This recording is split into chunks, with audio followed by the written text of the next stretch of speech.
Later. How's it, everyone? Welcome back to FANatics. I'm your host, Alex, and today I'm joined by my awesome colleague, Tiejo. And it's a cozy one today. It's just the two of us. We're going to be chatting about some important issues that affect your freedom. So, Tiejo, kicking off today, we are going to be chatting about an issue that that is quite serious towards our future leaders, our youth ability and to learn, so their freedom to learn. And the story that we're going to start chatting about comes from the Eastern Cape, and it is a ground-up report titled "Thieves Rob Thousands of Eastern Cape Pupils of Library Services During the Lockdown." So the story here is that it's about these two libraries near Fort Beaufort that have been completely vandalized and ransacked, and this took place during the COVID lockdown. And these libraries serviced 12 schools, and the one school had has 460 learners. So we extrapolate that to 12 schools.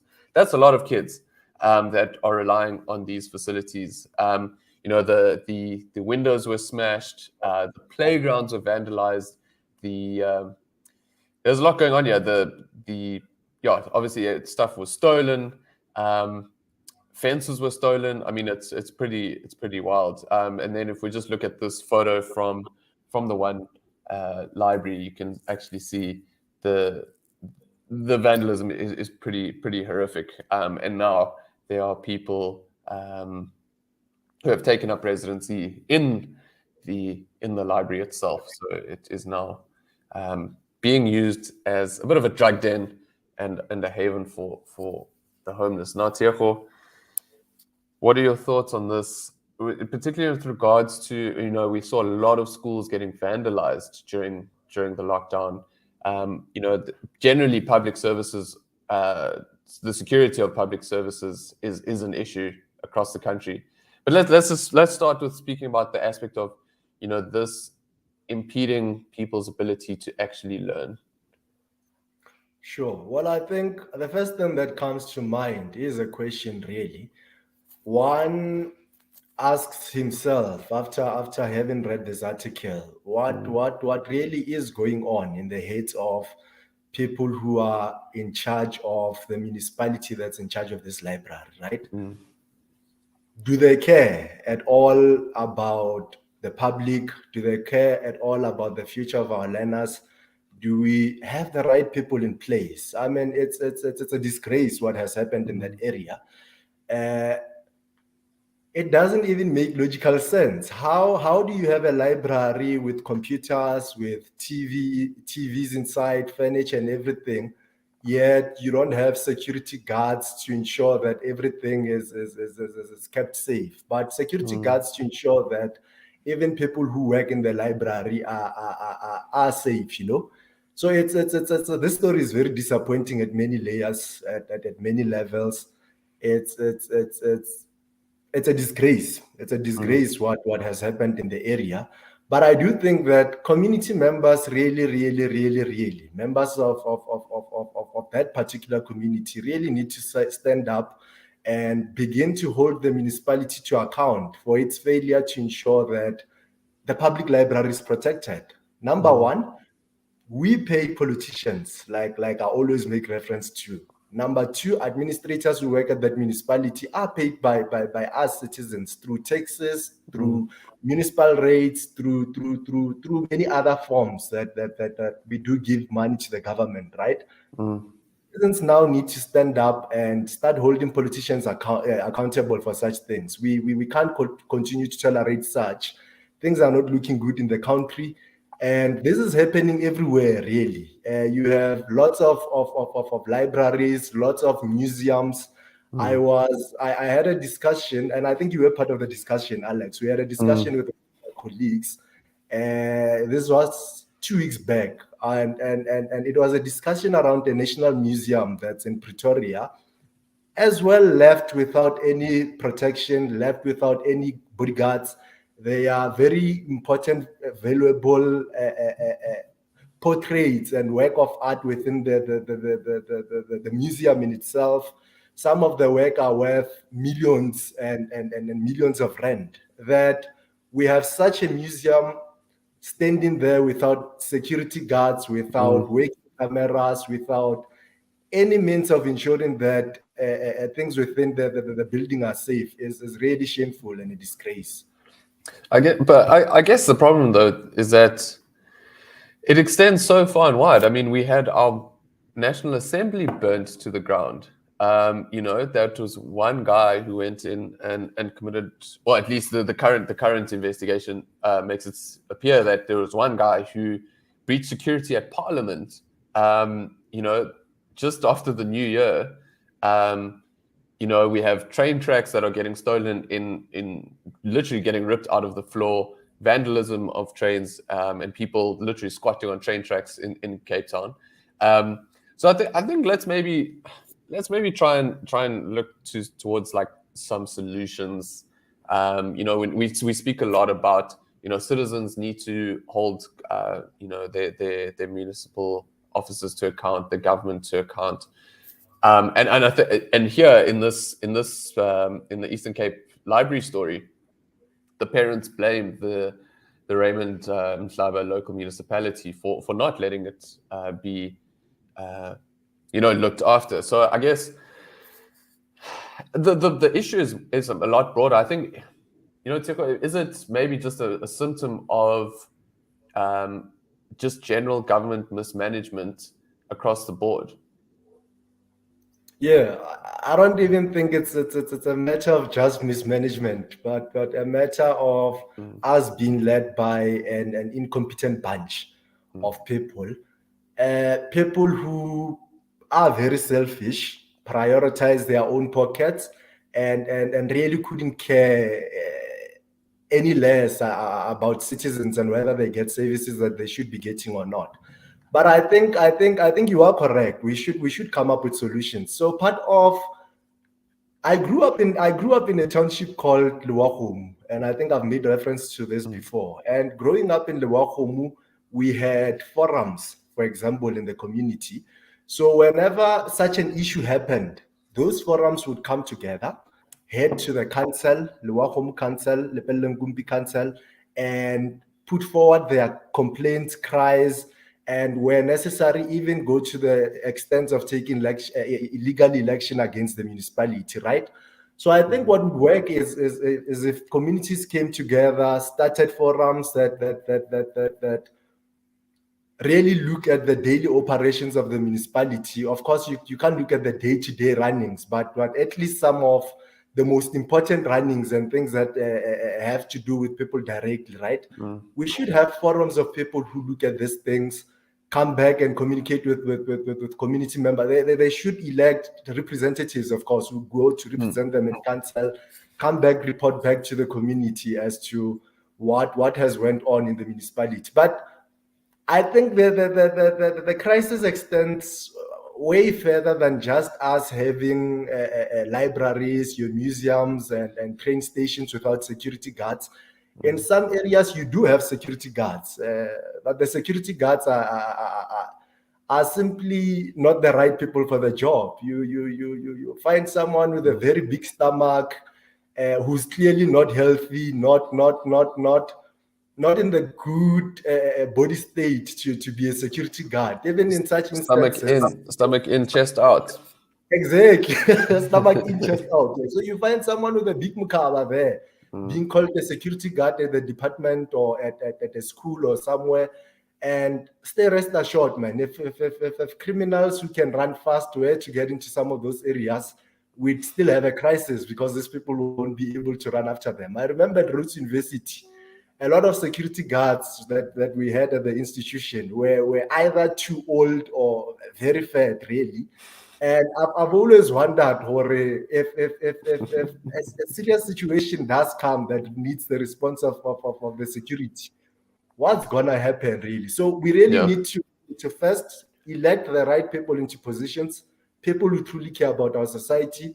Secondly, ensure that these people are qualified for these positions that we are electing them into. They must be competent. They must understand matters of governance properly. They must understand the importance of delivering services and how that connects with other questions of economic growth and stuff of that nature. And yeah, we've done the wrong thing up to so far, I reckon. But yeah, next elections, let's see how things play out.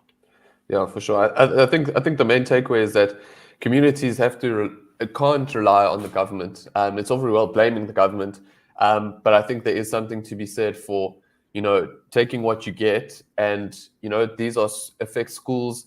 There are organic leaders in schools. There are principals. There are 12 schools here. That's 12 principals. There is definitely some sort of scope for self-mobilization. Mobilize in the sense of go and burn down the municipal office. Mobilize. Get those forums going. And as a great segue to our next topic, reach out to FAN, and if there's particularly if there's a legal case to be made that affects honest citizens' ability to live to their ultimate freedom, we are here to see if we can help out. And I think communities have themselves to fall back on, and not politicians. And I think on that note, Yoko, we need to talk a little bit about some activities going on at FAN, some campaigns that have been going on in the background. Do you want to just give us a brief update on what's been going on in the background at FAN? Sure. So last week Thursday, the FAN legal team rode to Hyundai South Africa after Hyundai South Africa had released an advert for a learnership that they have at the company. But now we as FAN had an issue with the learnership, particularly the part where it says that only Black people are allowed to apply for the learnership. We found that to not make sense at all. What does people acquiring knowledge, people acquiring skills have to do with race, really? So the FAN legal team then wrote to Hyundai to find out from them how they determine what one's race is and why they feel the need to speculate that they want only Black people. And so luckily for us, before they even responded to us, they withdrew the whole advertisement of the learnership. And here at FAN, we do hope that they withdrew as a consequence of the letter that our legal team wrote to them. But yeah, we are glad that the advertisement has been withdrawn, and we hope that it has been withdrawn on the basis of issues that we raised in the letter, and that when they do advertise it again, rectifications will be done, and people of all races will be allowed to apply for the learnership that's available at their company. Yeah, I mean, that's that we've been pushing now. Sure. No, also no. I think it just shows that advocacy does work, and we are a vessel for people to make a claim and fight for their freedom where there are threats to it. And I think it's also quite interesting in the context of Eskom effectively disregarding BE to try and fill some of their positions.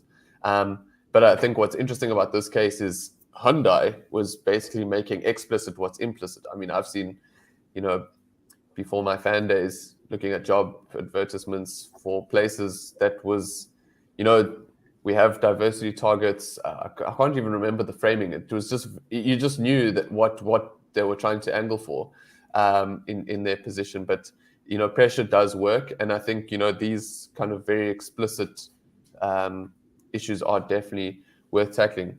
Yeah. So I think just to cap off this episode, Tioko, let's maybe chat a bit about our some FAN content as well. So this quote card, which quotes a very famous philosopher, Plato, says, one of the penalties for refusing to participate in politics is that you end up being governed by your inferiors. And I think this definitely speaks to what we're speaking about earlier with regards to the chaos of libraries in the Eastern Cape. Tioko, your initial reaction to this quote card? I agree. I think I agree entirely with the code cut. I agree entirely with what Plato says. And I think this is an issue that we have in South Africa, right? We have a lot of people who are competent, well skilled, and could help drive our country forward, who are just not simply not interested in politics at all, do not want to participate in politics. Then you have this bunch of hood cops, dumb cops who really have no idea what governance is about, don't even understand government policies that they are meant to be working with on a daily basis, uh, leading us as a country, right? We see this happening in lots of municipalities. We see it happening in departments. People who are hired into departments who have never even read policy, people who are heading departments and divisions within the government who have never even fully read policy documents of the department. Whenever an issue arises, they are always shocked, or hey, what's this that's happening now? What does the policy actually say? We have a lot of such people in South African politics, and that's part of why the country is not progressing. We have too many people who no one would hire outside politics. It's there's a lot of them really who would never find a job outside politics, who are in politics and leading us, and they hold very prominent positions. And yeah, it's not surprising at all why the state of our country is in the state that it is in. No, I think we definitely need to look at this. I think from two angles. The one to me is that when one makes a competence argument, one's not saying that you need to have a university degree to go into politics. When you don't need to. What you need is just well, I guess maybe politics comes with the territory where it's a bit selfish and it's all about power. But I guess you've got an element where it's you have the interests of your constituents at heart, and you are competent to do the job. But I think the point that the quote card makes is about people actually getting involved in and being active citizens in determining who the people are who run the show. Yeah. So, Diogo, if you had to speak to a non-voter, what would, aside from telling them that you'll be governed by your inferiors, as he starkly puts it, what motivation would you give to a non-voter to actually go out there and put their cross on a ballot paper? Well, I think I'd be honest. Things are not looking good in the country. The economy is coming to a collapse. Our social affairs are not looking good at all. Citizens really need to stand up and participate in the politics of the country to ensure that we do save this country from collapsing entirely. The direction that the country is taking currently, it's not promising at all. It does seem like the country is coming to a collapse, and it will really take us to rise up and save it, right? But the most important advice I would share with them is that even though they might not be interested in politics, politics are interested in them, right? And whether or not you participate in elections, whether or not you participate in political debates, whether or not you participate in political forums, you really do, whether you like it or not, the people we elect into place and decisions that they take in those positions do have a direct impact on our lives. And so whether you are interested in politics or not, politics are interested in you. And I would suggest that people better get interested in politics as soon as possible. Yeah, absolutely. I mean, if we think that more than 50% of people who were registered, who were eligible to vote, rather, didn't vote in the last local municipal election. So there's a lot of human capital and a lot of decision making that people are leaving to other people to decide. And I think, at least for me, it's such an empowering tool that you get the day off, make your voice heard. And I think if we continue to become disenfranchised by the whole or disenchanted with the whole process, then well, really we letting the bad politicians win. So I think also on that note, Fan is still embroiled in a court case to ensure that the IEC awards the correct seat to a small party that it deserved in the Northwest in the Mafeking High Court. And so these are the kind of things that FAN is doing to ensure that, your democracy is steadfast. And I think, remember, guys, if you do want to keep track of all things FAN related, you can follow us at Badger of Liberty and at our website, www.freedomadvocacy.net. And on that note, we have a very spicy episode of Burning Questions coming up now with Mbadi.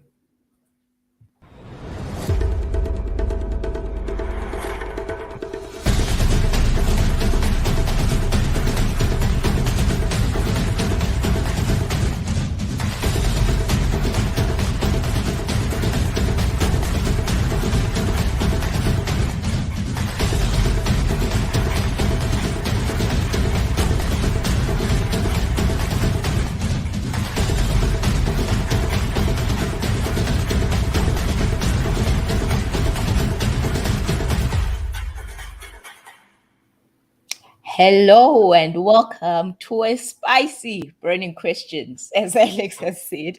Hi, Diego. Hi, Alex. Welcome to Burning Questions. That's it. Thank you. Good. So, guys, it's been a very long week. Feels like it's been a very long week. A lot has happened. And, I thought today maybe let's talk about something that happened, I think, last night, actually, where we saw Mr. Will Smith massage Mr. Chris Rock's I don't know whether it was the right cheek or the left one. I don't know. But I'll just play a tiny clip and then we'll just get right into it. The left. You should have given him the right, hey? Yeah. Okay, guys, let's watch the clip. Controversy at the Oscars ceremony in Hollywood. Will Smith apparently hit comedian Chris Rock. The comedian had made a joke about Smith's wife, Jada Pinkett Smith. A few minutes later, Smith won Best Actor for his performance in King Richard, a film about the father of Venus and Serena Williams. Smith won't be charged over the incident as Rock has declined to file a police report. Okay, guys, I think I'll stop it there. What are your thoughts? My first question would be, to what extent are comedians allowed to have freedom of speech? So, Alex, maybe you can give a background as to like what kind of joke Chris Rock made, and we'll take it from there.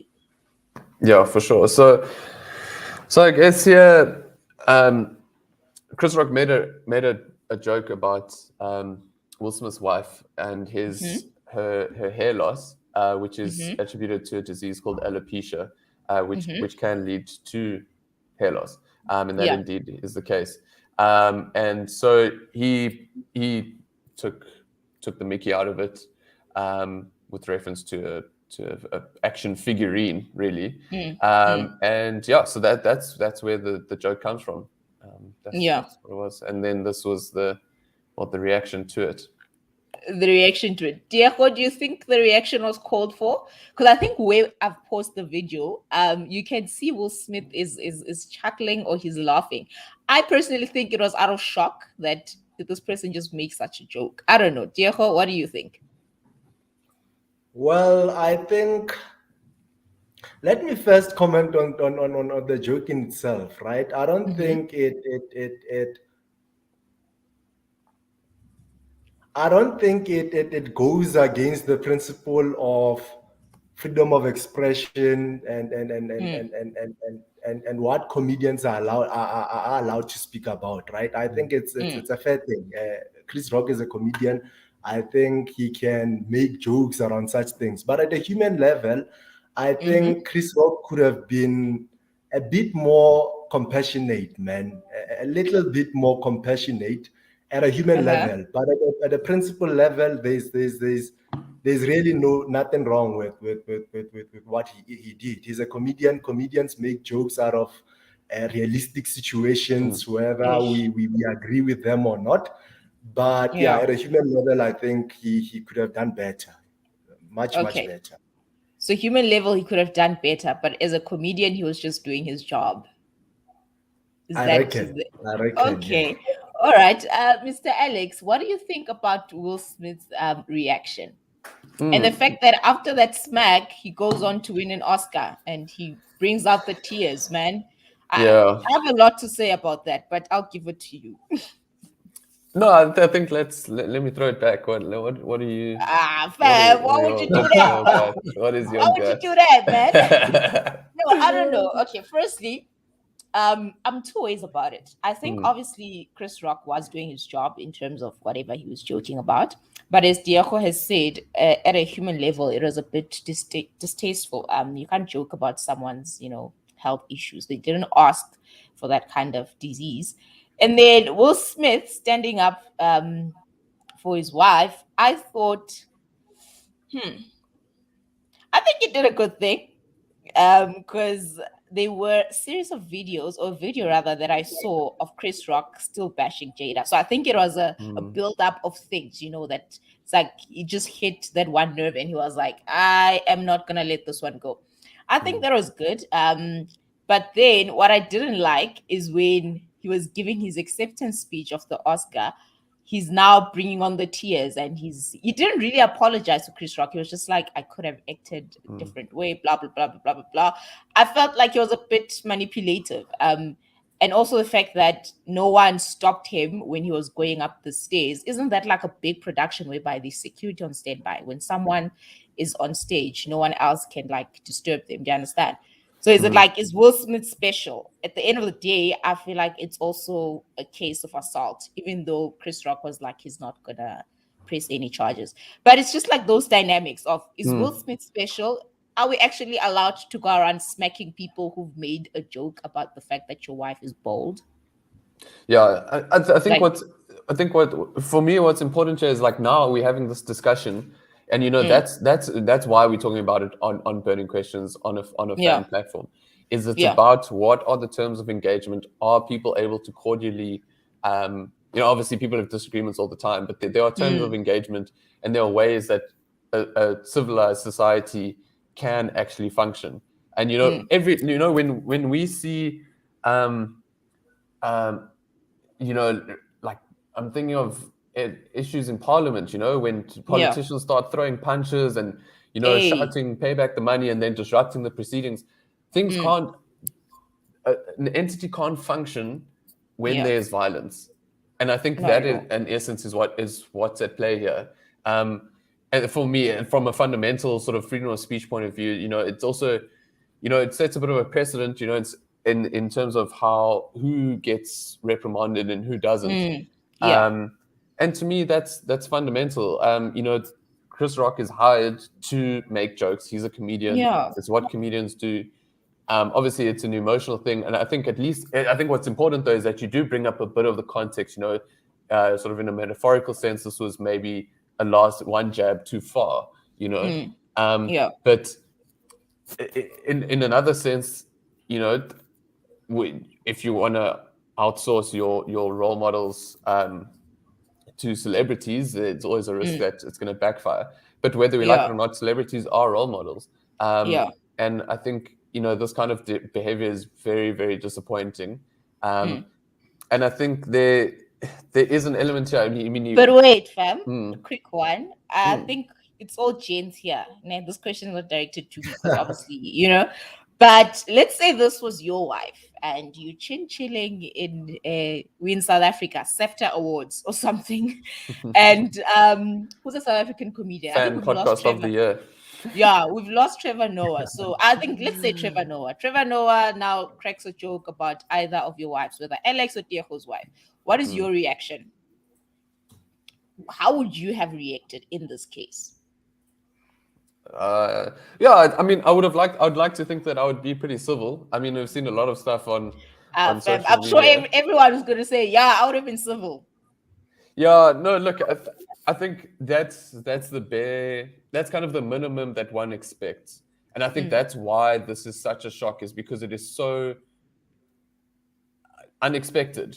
The default is to be civil and, take it outside, or confront someone afterwards, sit them down.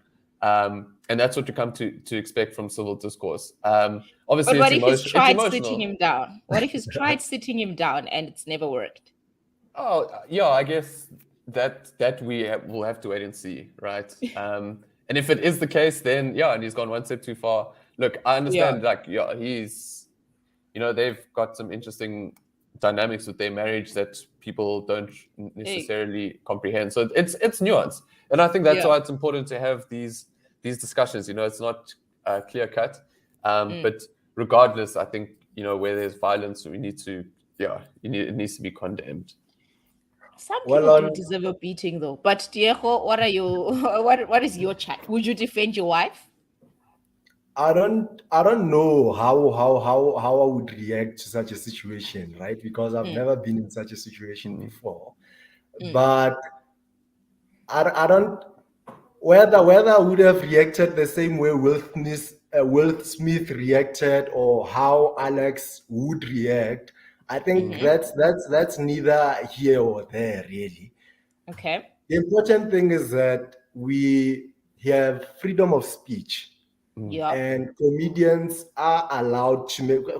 should be allowed to make jokes around real issues like this one. And even though I do feel at a personal level that no man, jokes should be made within boundaries of love and compassion. And I don't think this joke was made within those boundaries, right? At least the boundaries of compassion. But now, are we saying that for every bad joke that Trevor Noah has made about our politicians, all of them must go smack him? So now, comedians must have love and compassion. I'm not at all encouraging the smaking. In fact, I am totally against the smaking. I think it's I don't think it's the right way to react. But obviously, this is Will Smith. This thing happened instantly. He reacted the way he did. Yeah. Like I said, I'm not sure how I would have reacted. But even if I was to react the way he reacted, it wouldn't make it right. You can't go around beating people. But at the same time, I think, at a human level, at least, like I said, at a human level, I think Chris Rock needs to be a little more compassionate. But obviously, I'm not saying that he should stop making his jokes around realities and everything. If he wants to continue doing what he did, he should definitely go ahead. It's his own right to do so. But at a human level, really, I would appeal to his humanness to say, try to level it down a bit. Be a bit more compassionate. If I could add, I think the one thing that the one element to this is that just the last two things I'd like to mention is the one is that this incident occurred before he was awarded Best Actor, right? And I think it is a jab. It is it is obviously demeaning. Comedy can be that.